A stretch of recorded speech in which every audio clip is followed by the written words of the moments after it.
Good morning and welcome to Sky News. My name is Arya and live outside 10 Downing Street to talk about a new well-being policy the government has mandated across schools across the UK. Well-being is a state of being comfortable and healthy and happy. Academic and social pressures both have an effect on the mental health of young students. This can lead to anxiety and impact how they socialize and communicate with other people. Studies show that 20.3% of 18 to 16-year-olds have a mental health condition, whilst in 17 and 19-year-olds the proportion was 23.3%. This is why the government has brought in a new policy to address this Young Minds policy was introduced 2 months ago and has mandated the following for all schools. Every child up to the age of 19 shall have free access to counselling in schools if needed. The policy also introduces a monthly check-in for all students regardless of whether they are receiving counselling or not. Earlier, I caught with the local MP beneficiary of the programme.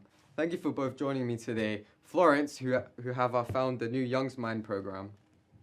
I found it really good because I've been able to talk to someone who's my teacher about exam stress, so yeah. It seems like the programme has been really impactful. Here we have one of the MPs who found the programme. What made you want to shed light on the importance of mental health and young people? Well, many people don't really realise that young children have a lot of struggles and they find it difficult to express that. So having someone they can safely open up to about, their mental health and well-being, it's very good for it. Young children, they're very good at masking their problems and their emotions, so things often can go a long time without them being addressed. Thank you for both joining me today. Hopefully mental well-being awareness in young children continues to improve and gain attraction. We will now hand it over to Zara, who is back in the studios for some expert interviews. Goodbye. Thanks, Aria. Here is in Downing Street. Hello and welcome to Sky News. I'm your lunchtime reporter, Zara. Breaking news story just in, we're discussing new ways of boosting your mental health while still playing games. In the studio with me today, we have a nutritionist and an online gamer.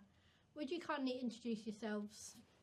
Hello, I am Pia, and I'm a nutritionist who believes that foods can impact your mental health. Hi, I'm Kaya and I'm an online gamer. I've spent hundreds of hours playing multiple games. I can give tips and tricks for other gamers who struggle with their mental health. How does gaming negatively affect your mental health? If you play too much, you'll get too addicted and you'll become very unsocial. It can make you disconnect from others. Even though you were speaking to someone online, it's not connected with your blue light. That's the average amount of screen time is 6 hours and 45 minutes. If you're doing this for too long, good luck getting anything done. What a good piece of advice for young adults wanting to become healthier. What should they stay away from? People who drink a lot of caffeine need to limit themselves and also stop drinking caffeinated drinks after midday, as this can affect your sleep and it can take 50% longer to get to sleep. Also, young people should stay away from Monster because there is 160 milligram in 100 milligrams can of Monster, whereas a double espresso has 80 grams of caffeine. Caffeine also stops your growth. How can you still game and have a positive mental health? Play with the right people. It's very important that you're respectful. If you're gaming with the wrong people, you should just block them. You should limit your screen time to 1 to 2 hours on a school day. What food do you recommend for positive well-being? Lots of fruits and vegetables are good quality meat.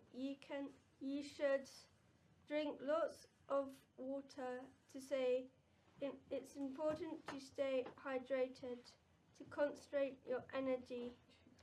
That's all we have time for.